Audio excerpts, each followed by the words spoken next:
I'm Dolly Domofsky, and I am an Xbox. Uh, I am JJ, and I too am an Xbox. And you are watching and or listening to the SideQuest, which is an Xbox. Will it Xbox? Yeah. Hey, what's up, brother? Oh, brah. Brah. How you doing, brah? Brah. The weird noises. Yeah. Jake forever. Sorry about that. We were too busy setting everything up. No, you were too busy setting things up. I was punctual. Trying to find out what's like something's burning in my house. That's a sign of a stroke. Oh man, probably my laptop because there's still coffee inside. Your laptop is now a bean roaster. Yeah, there you go. Yeah, it's the side quest. It's time for our. I know it's our favorite, but it's also I got some shit in my eye. There goes the 5-minute rule. It's time for your favorite. God damn it, your favorite video game podcast. It's somebody's favorite video game podcast. Somebody's favorite video game podcast. There's 5,268 of them out there. Only 3 of them are listened to. There are what is it? 525,600 minutes in this 525,600 minutes, 525,000 moments so dear. Yes, that's this pocket. Yeah. In daylights and sunsets and midnights and cups. I know Rent. It's good to chat with you, JJ. Always wonderful. It's good to chat with you, Tom. Thanks for yeah, chuckle fuck. Yeah, he was ready to yap. He was ready to yap. That's what kids say. Let's yap these days, everybody. Let's yap. My daughter says yap all the time, so that is very much a middle school. We're very close to having the yip yap aliens from Sesame Street be super relevant. Yip. Doing all right? You might log out. Is really what might happen. Yeah, weather's bad, but everything's bad, so it's fine. Weather's bad, everything's bad. Oh, the weather outside is frightful. Oh yeah, do not sing. Go ahead and sing. I don't mind. I'm about to say, I don't think it's in this room. I have a medal. I have a medal for singing. You do? Yes, I was in choir like my entire teenage life. So I am. That's more than I ever was. I just sang karaoke one time. We're gonna. I do have my music medal with JJ Holder written on the back. Yeah. My only accomplishment like that is winning a. What the hell is going on with? It's hard to tell back here, but this is like 15 years worth of like convention lanyards and shit. Okay. I have that. I have one of those too. I think you kind of have to have one of those if you've gone to any gaming event over the last several years. Or realize you got to collect that shit. I have every single one of my E3 and PAX East collections. The badges, because I think they're still memories, and you can't really do anything with them. So whatever. Throwing them out just feels weird and pointless because they don't take up any space, and it's just like I wear mine to Target and let everybody know that I'm very important. I'm there. Yeah, this is my. I'm there. Yeah. Got the very nice. This was exclusive to their birthday party this year. So, nice. Normalize wearing decade-old badges to out shopping. We got a few things to talk about today. Not a overly busy week for us from a review standpoint, although I was really hoping Zach was going to be here because he's been reviewing something that's actually kind of cool or looks cool. And I'm editing all of our reviews. I gotta play Destiny and Call of Duty. I gotta baby. I don't have time for things. I got game. I got game to game. Either way, it is. We can still find something to talk about. I'm gonna start right away with news that broke yesterday. Ready? This news broke yesterday, and I'll have you know that the Game Awards announced their nominee. I will be there. Jesus Christ, was that yesterday? I thought yesterday, this was today. Oh God, it's been a long time. I'm going to the Game Awards this year. It's my third time actually. I went like 10 years ago. I think I went to I went to the second or third Game Award, the Game Awards. Maybe it was still the Spike TV, the Game, Spike TV, the video game. I don't even know. Maybe that's what it was. The Surfboard Awards. The Surfboard Awards. Anywho, there's Mr. Keeley. Boy, he's hitting gray really hard. Go for it, Jeff. All the stress. Yeah, all that stress. I like that he started with Reggie there, and he threw it to Mark Hamill. But the awards were announced, and there are, everything's very normal. Nobody's upset at all. I think everyone's pretty happy with every single one. Perfectly fine. Yeah. There's 27 awards up for grabs.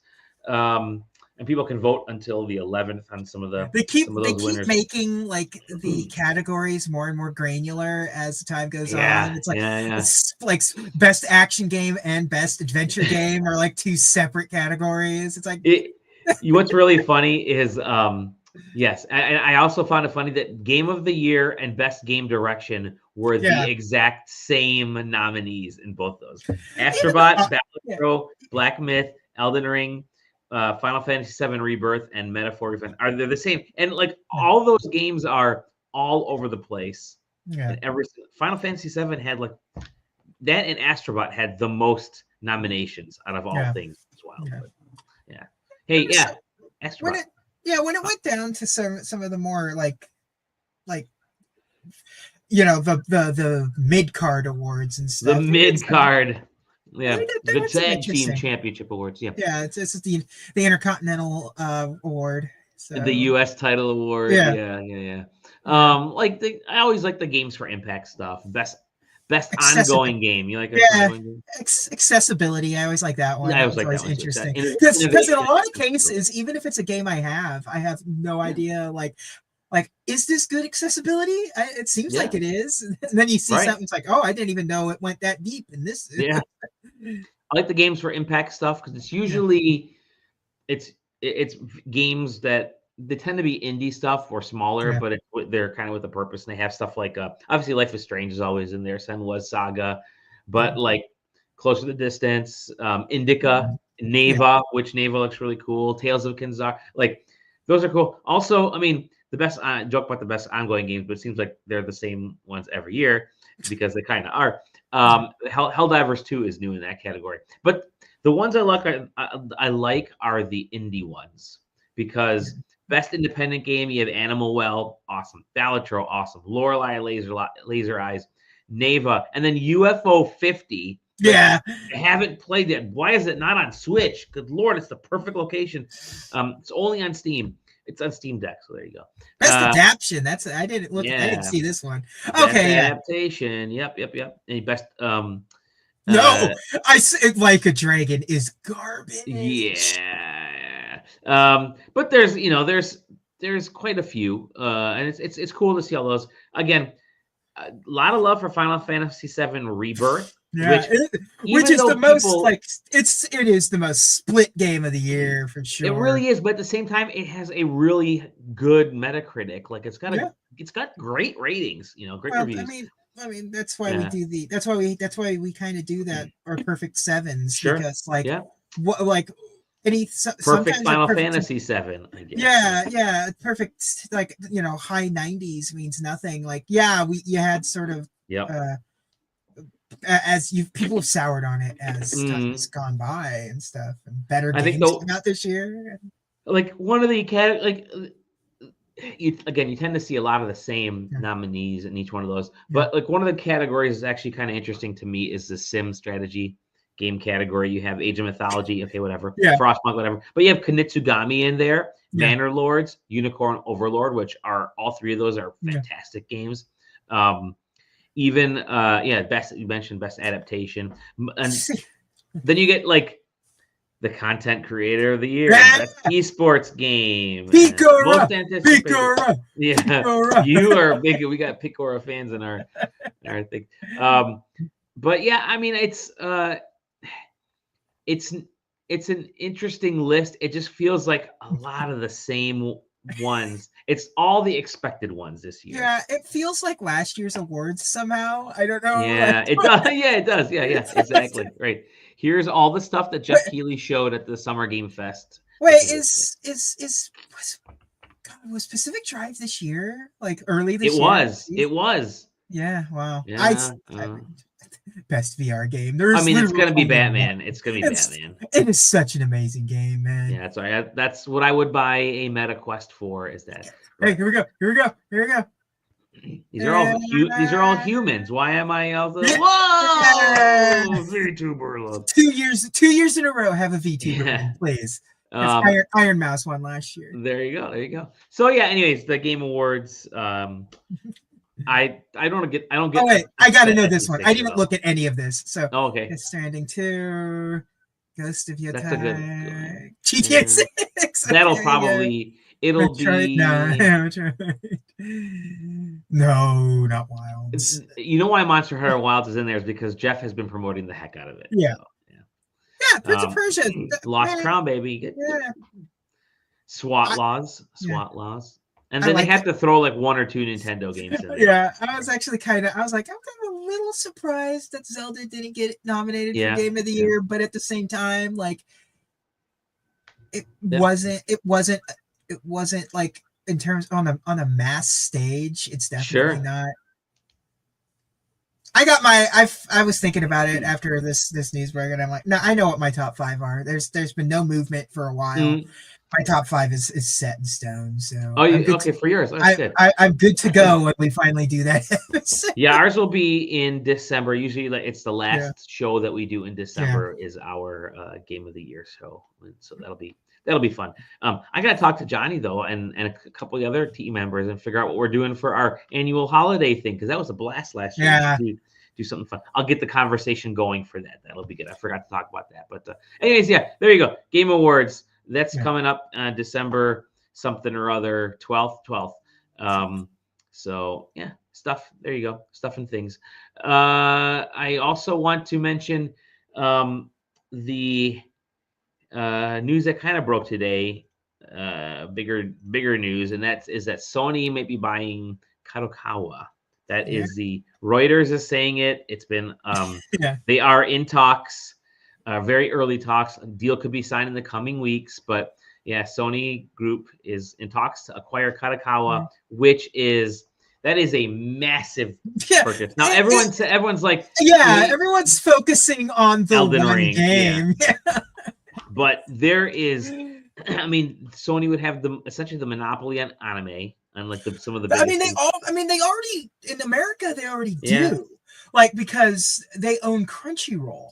Yep. So like, them getting Kadokawa would just be like it's one of those things. It's like one of those Xbox things where it's like Microsoft acquiring another studio. It's like this isn't good for a very specific group of people, but it is. I mean, you also have like Kadokawa has a ton of subsidiaries, blah blah. If you click around in there, but they have Acquire. They have Spike Chunsoft, which make games they're like big Nintendo and Square Enix.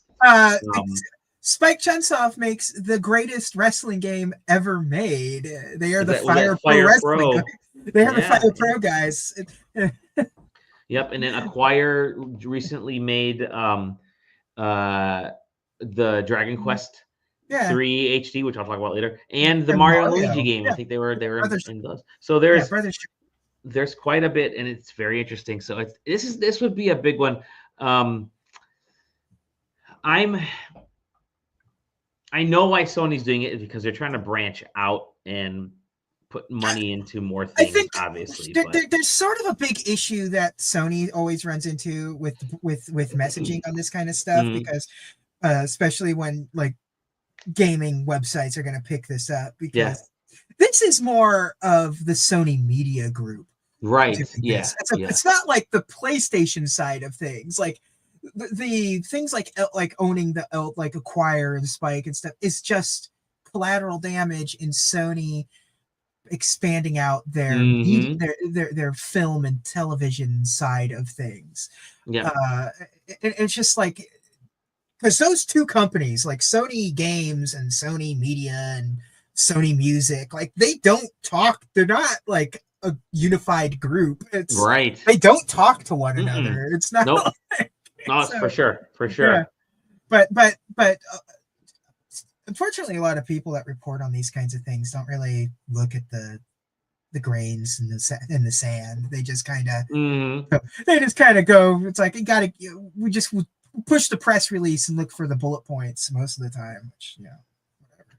It is what it is. But I kind of wish people would sort of not like the whole Elden Ring thing. Like, it was so weird to just like have that be the focal point of this thing. Like it was a bunch of people trying to make it seem like Sony was trying to make Elden Ring a first party title. Like it's weird. Like it's just that part is it's a clickbait. Yeah, so really weird. Kadokawa in general is massive. Yeah. So we'll see where this goes. But it is I'm like I feel like it's gonna happen. I hate to say doesn't Sony already own a huge chunk of From anyways? Like, I think they own a percentage, and I think Tencent already owns a percentage. So other news about another one of the manufacturers, the big console manufacturers, is that Xbox is building a handheld, but it's likely years away. That's what Phil Spencer said. But hey, big surprise. Xbox is looking at a handheld because so is everybody.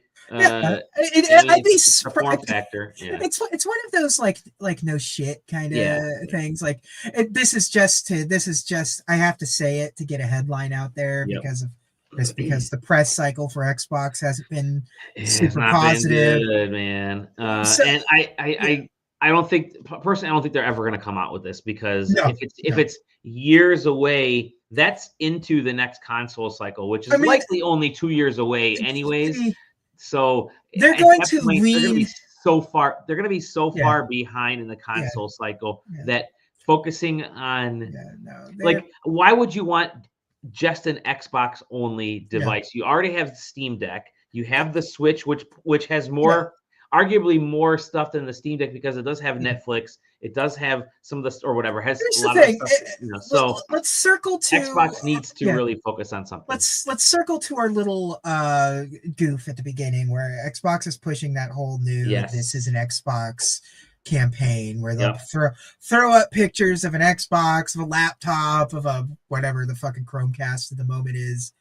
And one of them is the ROG Ally. Yeah, that's kind of their device right now. They're kind of throwing their support to that one right now because it is an Xbox. It runs Game Pass. It's makes sense that you would sort of that's just what the handheld's going to be. Microsoft hates making hardware. Like they do. They hate making hardware. It never works out for them in the end. It's a big money sink. And like the original Xbox made them no money. The Xbox 360 was a failure in terms of hardware. The system success was a completely different thing, but they were just they lost their asses on just making bad hardware. The Xbox One went nowhere, and it came with a peripheral that just floating landfills up, and like Series X and Series S, they're not selling well. No, it's like it's just like the if they didn't have to make the system, they wouldn't, and that's where that handheld's going to go. It is going to be pick the one that they think is the best on the market. Have them put the gold Xbox seal of approval on the packaging. Come with 3 months of Game Pass out the box, and there's your portable Xbox, which they kind of are already doing.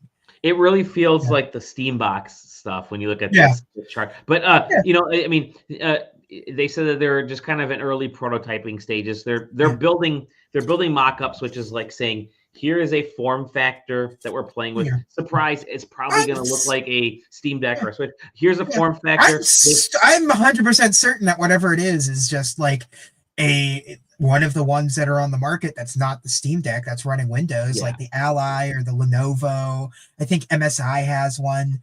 It's just that with Logitech, they all have them. No, the Logitech one's a cloud gaming one. Nobody gives a shit about that one. And I think they have Xbox Cloud on that. And either way, so does the Quest 3, as you can see there. There you go. There you go. So yeah, weird. I mean, I feel like I mean they're just in the early process right now. They're testing out these form factors. The end of that sentence was going to be that it's one of those with some 3D printed shells to keep swapping in and out to see what's the best. Yeah, so they're looking at that.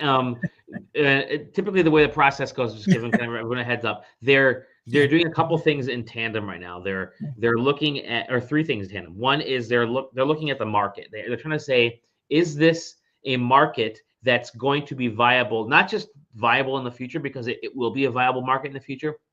Is this a viable market that Xbox wants to get into, knowing that if only Sony ever did that, knowing that Xbox really wants to push visual fidelity, visual quality, things like that, like what Sony's trying to do.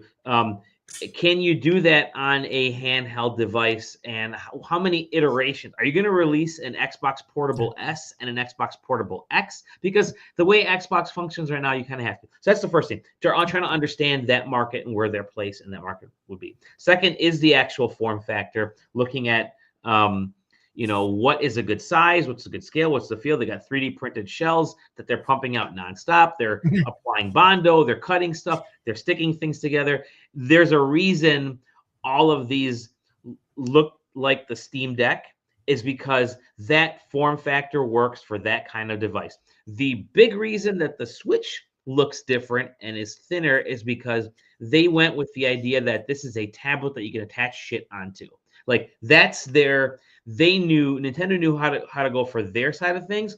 Everybody else, that's why everything looks the same. Like you could put a Steam Deck and the Ally and all these other things on the table and be like, figure out which ones they are. What's the difference between these? And people will just say maybe the color of the plastic, and that's basically it. So they're trying to figure out what their device needs to be from a form factor and from a utilization.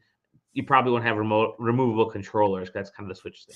Third, they're looking at the Lenovo Legion does it. Yeah, there you go. Third is the actual user interface and understanding that you cannot put the current Xbox user interface on there. If you're going to go in with Windows, guess what? The Windows current interface doesn't work very well either. So you need a different type of interface, and understanding what that is probably the biggest thing that's holding them back.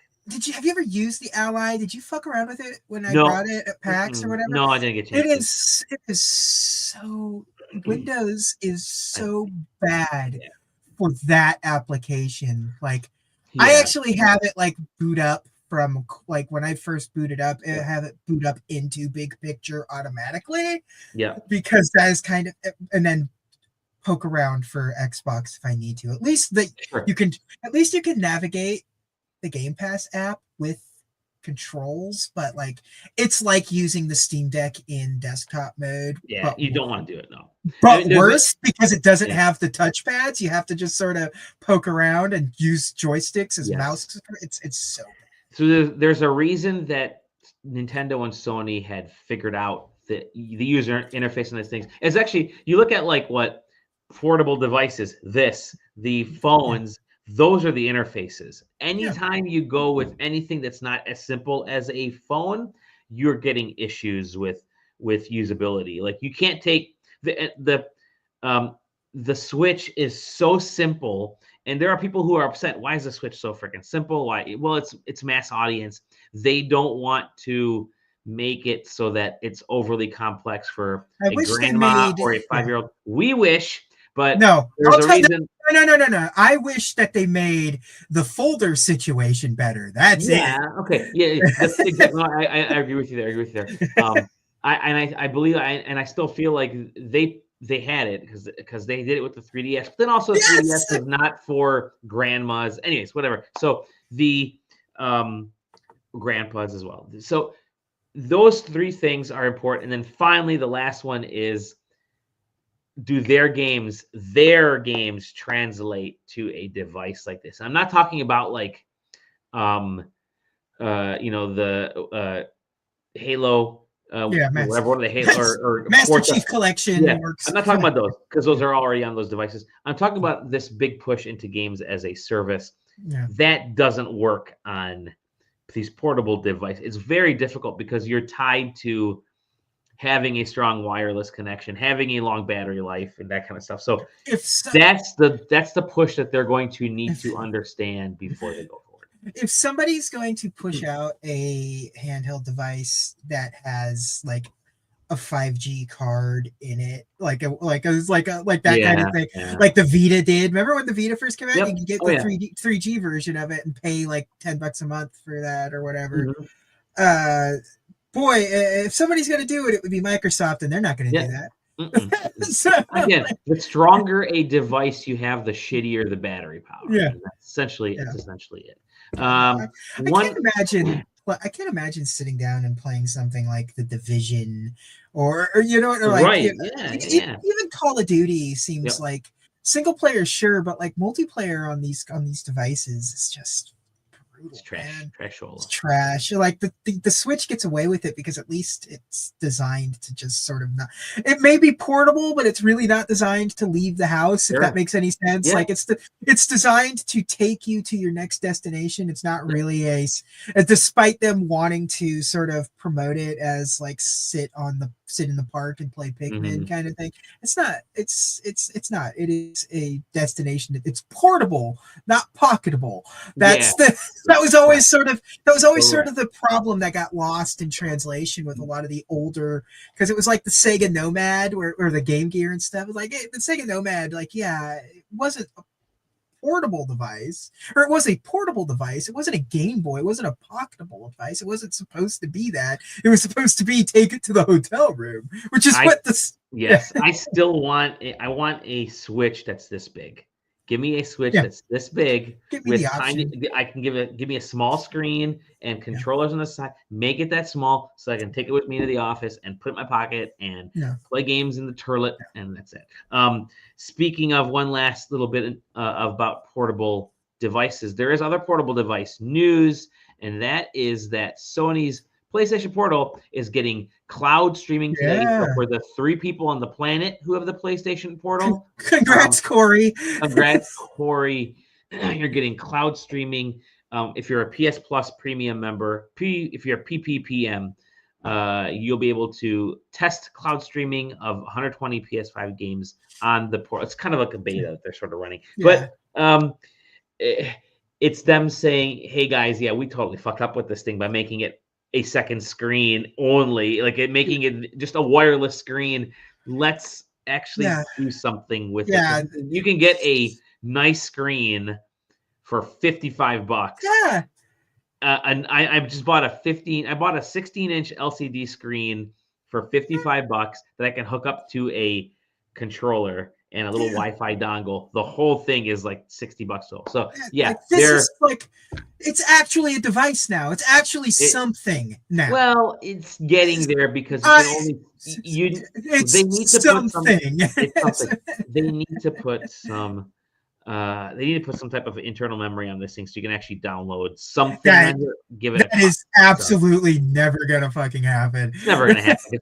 People are already hacking the Android version of this, but it is what it is. What would you even do with an internal memory so you can download stuff? It's like, it's not going to play Astrobot natively from the. I would. That's exactly what I would do. I would play Astrobot natively. Yeah. But how? It's not anything. You wanted to play. That's what I'm saying. They effed up on this thing. It would have to be. I mean, you could get some semblance of a. In order for this to work, it would have to be better than any other handheld on the market. Yeah, because I agree. And we're not.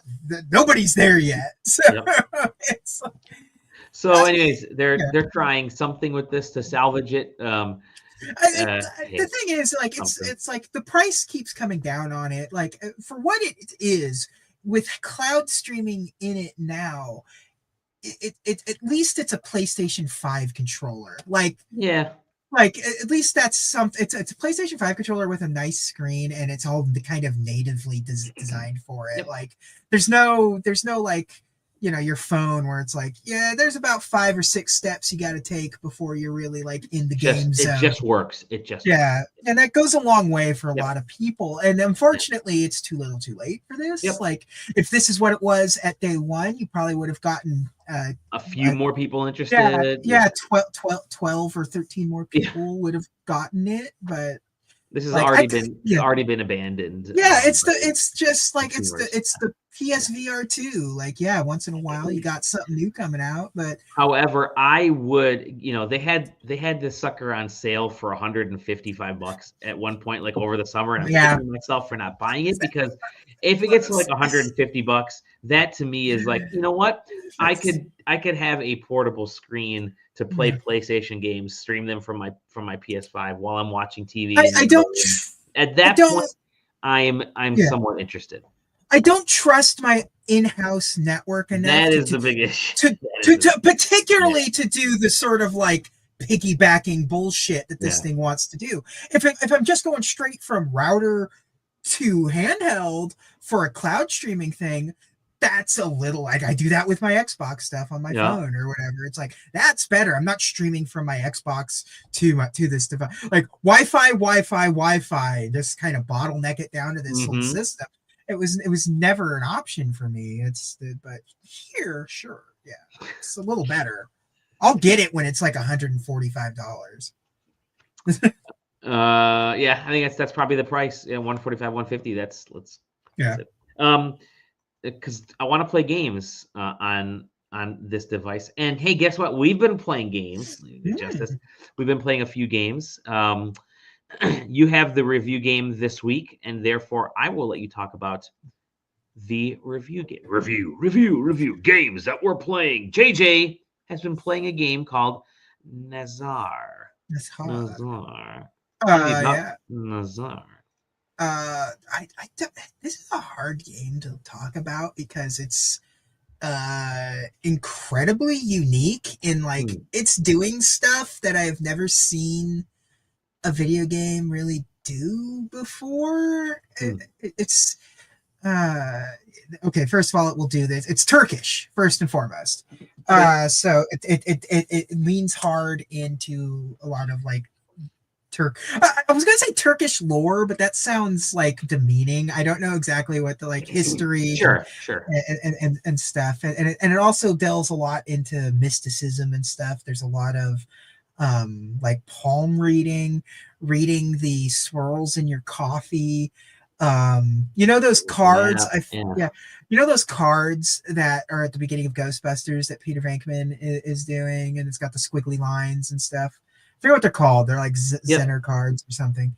That's like those are like an important element to the game. It's odd. So it's okay. So it's FMV. This thing was shot on an iPhone. I was gonna say, what kind of game is this first and foremost? It was shot on an iPhone, which is kind of neat. Oh wow.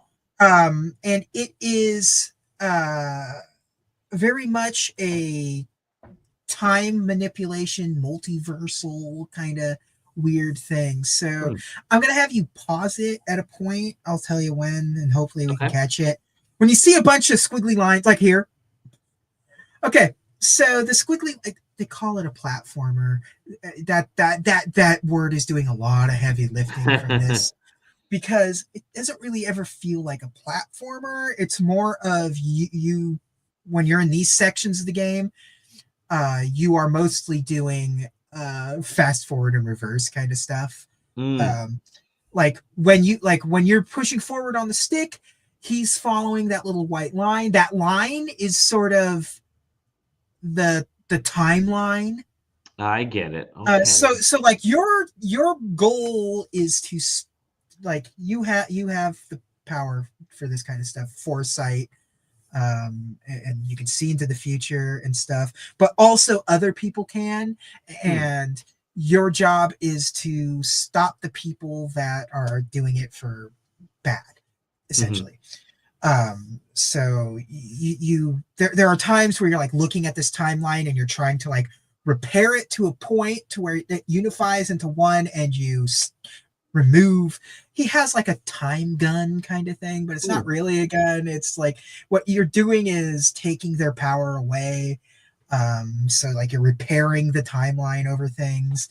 Like you'll see like where the line is going in a straight line, and then there's swirls behind that rock. Yeah. And so basically what's happening is that guy is facing you. So you're reading those lines because you're looking ahead. So you realize that they're kind of bunched up there. So that's kind of telling you need to be there. Like you have to hang out for an extra minute or two for the guy to turn around and stuff. And then you can go forward. Whenever you stop moving, it's not like there's an idle animation. It just stops it because it's a movie. It's a movie. It's FMV. And those cards that I was telling you about that you read. Sure, it just kind of stops your animation and something. Okay. Yeah. Okay. And it's all done in this sort of shadow play style too, and it looks beautiful. Which I love. I love the look of this game. And it's got a cool story. Those cards that you read build up your ESP every time you like. It's like you have like a set amount that you have to guess, and it's as if you're trying to read the future and you figure out those things. So the more you get right, the more ESP you earn for this run. And it tells you how much ESP you need. So you get through it, and okay, I got 120 ESP, so I will be able to, because every time you're pushing forward or backwards on the stick, it's slowly dropping your ESP thing down. And sometimes you'll see things like on here where like this mess, and like this fight right here where you're sort of manipulating the timeline and trying to get yourself where you need to be in the timeline to be. It's very Doctor Strange in a weird way. It's oozing style. It's doing some cool stuff. It's got a cool concept. I don't necessarily know that I'm having fun playing it. Like the gameplay doesn't feel like compelling enough. It really is. It's really like on the verge of just being a visual novel with almost a little too much mustard on it. But like, it's so compelling that from an idea. It's so compelling that I'm like, yeah, you know what, I can sort of power through some of the sort of like rolling my eyes at kind of some of the gameplay elements and stuff.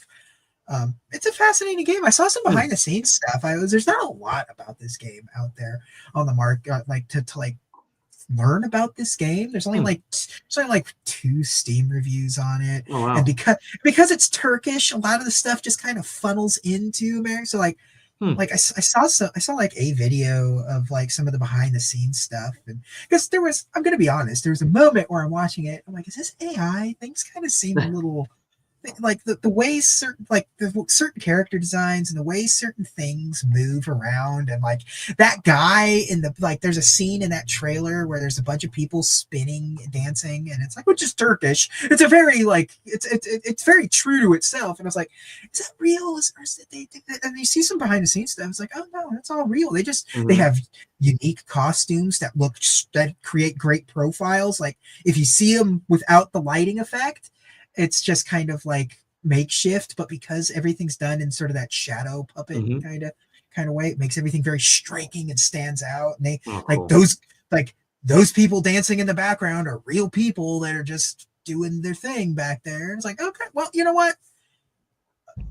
Congrats. You did something special. There's kind of nothing like this out there. They've made something special. It's definitely just like, is this guy's game? He shot it on an iPhone. That's cool. And it came together. I don't think that there's anything like particularly like wrong about it. Like it's like, this is the game he wanted to make and did it, and bravo. It's really good. I don't know if it's like I said, I don't know if it just makes for a necessarily fun game, but it is like a compelling interactive experience, which I think if you sort of strip away game from it, like some of the stuff that I've talked about before. I feel there's a couple of things I've talked about, like the Atari things and stuff. It's like it's not those aren't fun to play, but everything that's beside the point. So yeah, it's neat. Yeah, Nazar. It's neat. It's very neat, and it's kind of cool to. You don't see a lot of. Usually, it's an Anglo game or an Asian game.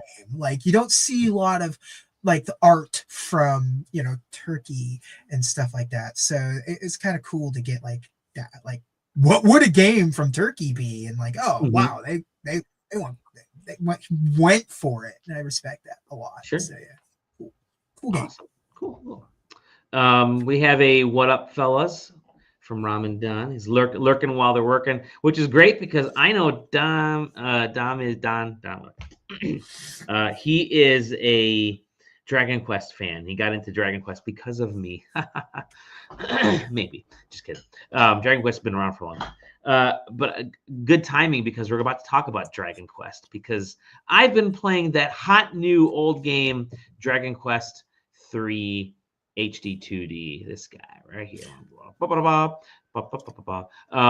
Did you pick this up, JJ? No, it is this. Well, I am buying it this week. So okay, cool.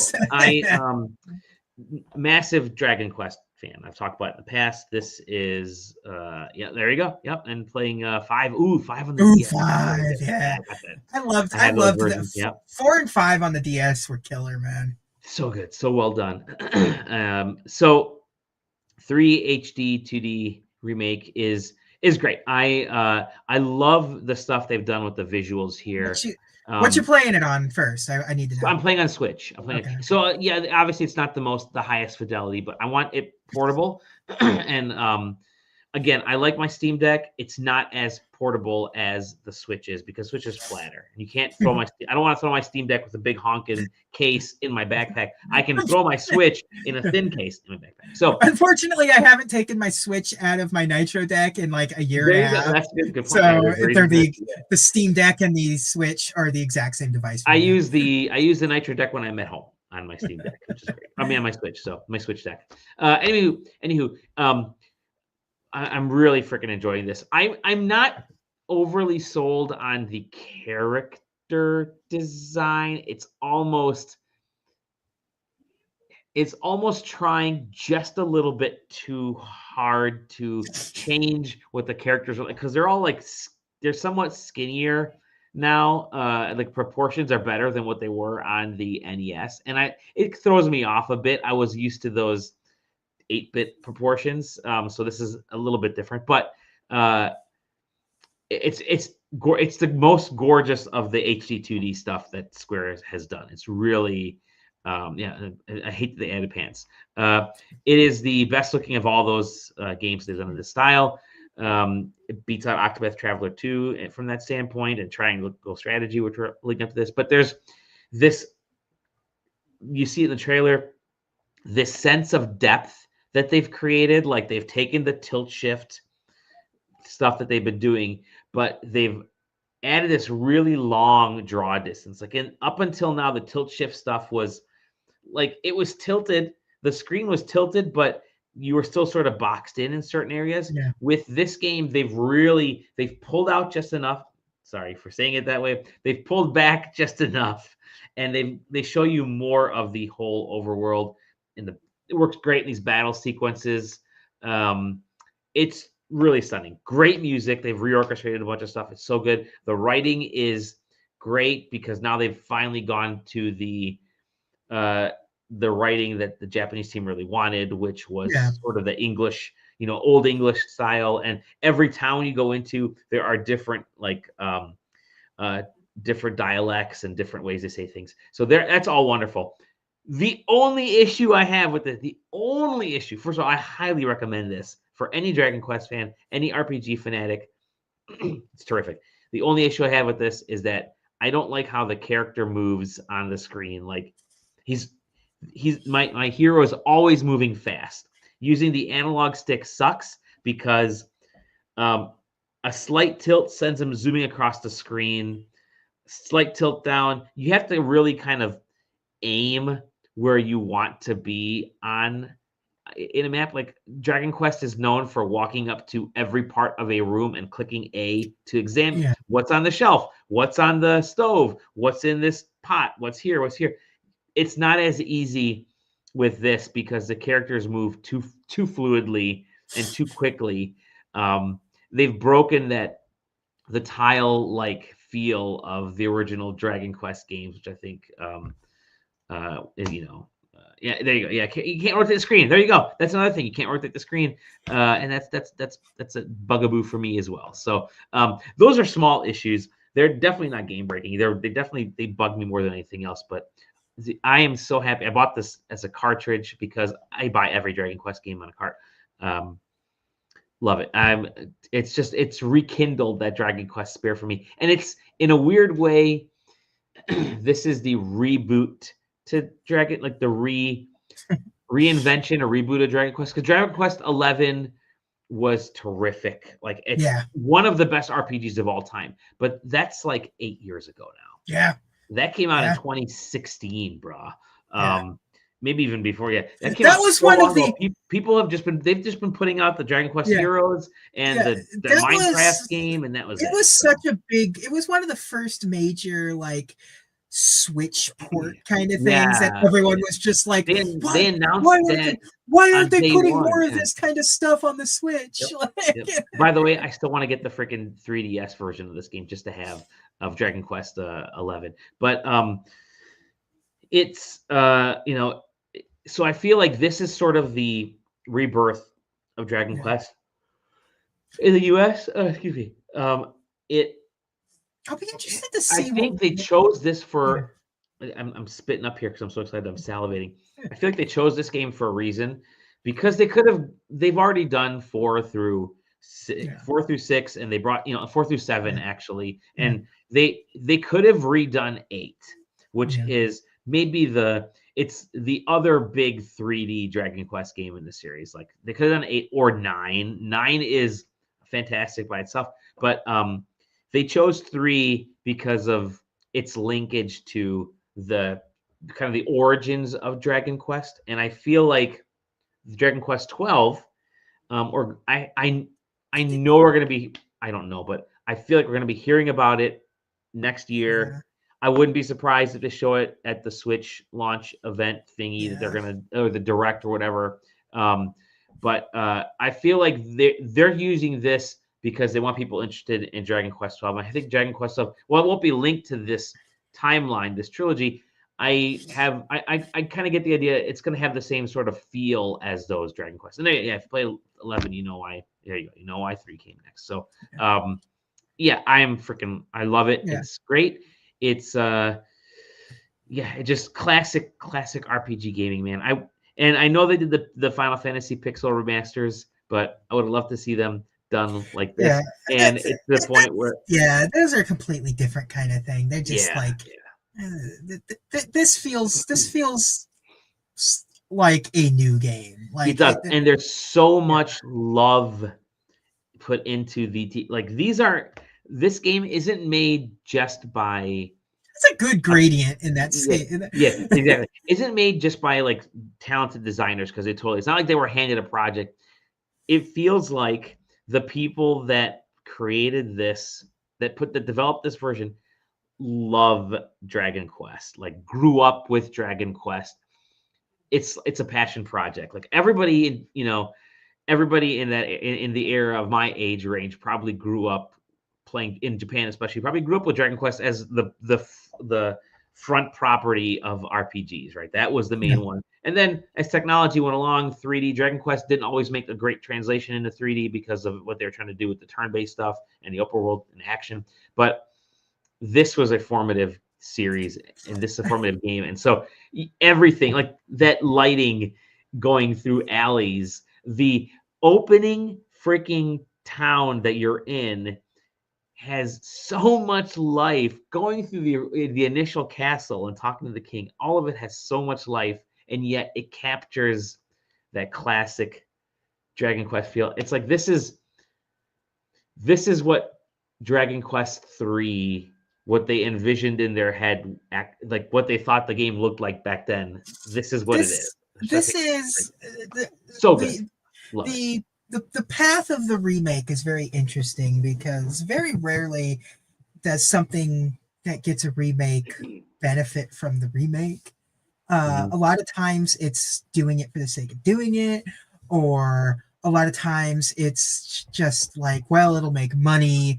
Like there's a lot of caveats to when it comes to remake, and that includes everything, whether it be TV, movies, video games, and the best remakes are always the ones where it feels like they're doing it because it will give somebody an opportunity to make it realize its full vision.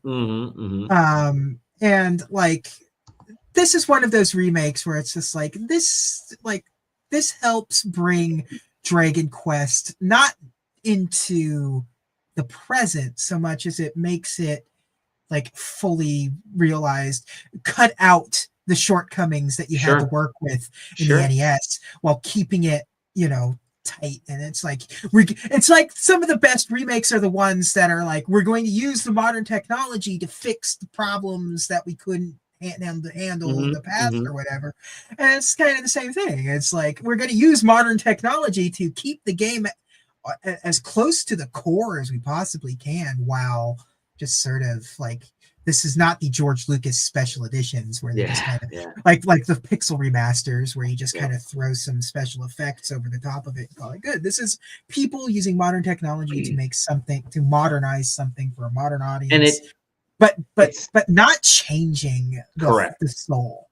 And it still feels like Akira Toriyama's touches are still all over this. Like his initial art and designs are still here. I just still love the freaking the sound of going down a stairway. We hear when you go down. It's just awesome. Today, November 20th, is the 40th anniversary of when Dragon Ball. There you go. So it's the 40th birthday of Dragon Ball. So another it's a Toriyama all over. Yeah, it's perfect time. So Dragon Quest 3 HD 2D remake, definitely loving it. I'm in the zone where all of my the reason I pre-order games is because they do that buy two get one free stuff every once in a while from like Best Buy or Target or something, and they include the pre-order. So I'll be like, all right, I'm gonna pre-order. That's a really good. You're saving a lot of money by buying stuff that you don't touch for 2.5 years. Hey, guess what? I have my pre-orders this year that did the buy two get one were Zelda, Mario Party, and this, and they've all been. I played all of them. So, one last thing, gaming wise, we're gonna finish up here. Yes, the Wario 64. It's totally what it is. Thank you, Wario 64. Stay tuned. Side questing. Our Patreon is gonna be up soon. Side questing. Finally.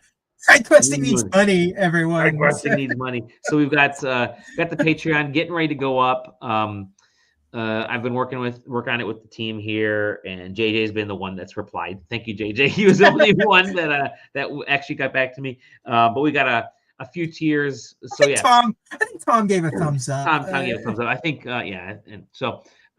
Essentially, what we're trying to do is all the costs went up. God, no. Absolutely not. That is absolutely. We don't. In fact, we want JJ to pay us for having to sit through, which is funny because one of the tiers is you guys get to. Okay, we want to have fun with the Patreon, so when it goes up in the next couple days or so, we'll get through. You'll see the actual things we're talking about. Instead of just like giving access to secret spots, the Discord, which we have access to secret spots in the Discord. We essentially want you guys to fuck with us, right? So one of the tiers is you get to choose whatever topic you want us to talk about for like 10-15 minutes, which is kind of cool. If you want us to just go into retro gaming or VR or modern gaming or motorcycles or whatever, that's on you guys. Choose it. But then another tier is we have to sit through an entire episode of JJ's bullshit of like, hey, JJ's going to go over a freaking full episode, 30, 45 minutes, whatever, of a retro gaming magazine just to annoy the crap out of us. He will read a free freaking article and force it. I am going to pull out a 1990s Toys R Us big toy book, and oh man, I am going to tell you the deep lore of every single toy that's on. That is a $100 tier, by the way. So hopefully nobody. But yeah. So anyways, it's the hosting prices as usual in modern corporate America. You don't get discounts if you stay longer with a company. No. You have to pay more the longer you stay, and that's what's happened with our hosting. Happened with our streaming service stuff here, and it happened with our emails. So gotta pay that. So hopefully we can cover at least some of the cost of those. If for some weird reason we have more coming in through Patreon than all that stuff costs, then we're gonna put that aside for like any shipping costs if we have like giveaways, and then PAX East if we have stuff for there. Maybe if there's some extra bucks in the coffers, the annual PAX East party might get a little. There you go. We can do some cool giveaways and all kinds of fun stuff at the PAX East party. That works out perfect. So I mean, the goal would be, we don't want to keep money. Whatever we have, we're just trying to survive and keep like if we made more, all that shit would go right back out. Like I would immediately spend it on cool stuff for the Valley has a misplaced sense of pride and does not want anybody to do anything that would be potentially cost money. So it's like if the that includes, it's funny. That includes the creativity side of some of the Patreon levels. That's why, it's like people on staff have volunteered. Hey, I'll do a sketch, or I'll do this. I'm like, no, don't, because it means that you have to do something, and money's involved, and that always goes. I'll handle doing the dumb stuff, like there are drawing tiers for me to do some cool sketches and stuff. But one is a stupid name that I came up with, and y'all were giggling in the Discord there, which is perfect. But it's just kind of, I want this to make sure that everybody is able to have some fun with this thing, and to help us support, help support this a little bit. Again, luckily for me, I just was granted the gift of gab, so I don't have to worry about. I don't have to worry about any of that bullshit art. Yeah. No, we have to worry about that bullshit. But yeah, anyway, so we're going to have some fun tiers that should go up in the next day or so. I'm just figuring out some of the Discord link stuff to Patreon accounts. Hey, you give us $250, I will play the hardest video game possible with a fucking shock collar on, if that's what we there need to you do. Go. Yeah. You know what we should do? Oh my God. One of the tiers should be, we should get a random cameo call to someone of our choosing, saying something absolutely dumb. Dude, okay, I'm gonna add that into one of the tiers, that you will get a random dumb cameo from someone. Okay, we got some good ideas there. Yeah, anyways, the whole point of this is to troll the crap out of us and support the site too. So we'll get there. But with that said, that will go up soon. I'll post it on the website, and I'm sure it'll be on the socials like Blue Sky and Twitch and YouTube and all that fun stuff. Thank you, Zero. Thank you, Exaggeramoose, Ramadan. Thank you, everybody. Really, we've had some. I saw that number go up. Number went up today. SideQuesting.com, SideQuesting TV on all the socials. Hop into SideQuesting Discord. There's a lot of cool art stuff that people are doing in there now. Like, I love looking at the stuff. Zero put his latest, which I downloaded. Love it. His latest piece of music. So check that out. Oh, you're getting some weird weather stuff over there. JJ's about to blow up on us. Stick tune there. But yeah, or a lot of good people. And you have about a week to get in on the SideQuesting Holiday Secret Santa giveaway, which is always a blast. Every year we've been doing it for, I think this is a third or fourth. This will be the fourth year, I think, that we've done it. We have like a $25 limit. It's a lot of fun. You get to send a max $25. That's it. You get to send a gift to somebody else and do something kind of fun. People make stuff People have recorded videos. They've gone to retro gaming stores. I think I did that one year. I went to a retro gaming store and bought something. I think cool. I got a really cool gift last year from one JJ. This guy right here. He got me Detroit Lions little people thing. Which was awesome. No, I think the Corey Steffen exchange. That was all timer. That is the world champion of what Corey bought. Steffen was world champion. That is the trophy holder of greatness. So there's hop in the Discord, you'll find out. We'll talk about that again. But with that said, again, thank you everybody. We love you. Look forward to chatting with you again, JJ. Thank you for taking some time. No, you're not. And chat with everybody in the stream. We'll see you on the next episode of the SideQuest. NASA. See you. Eat your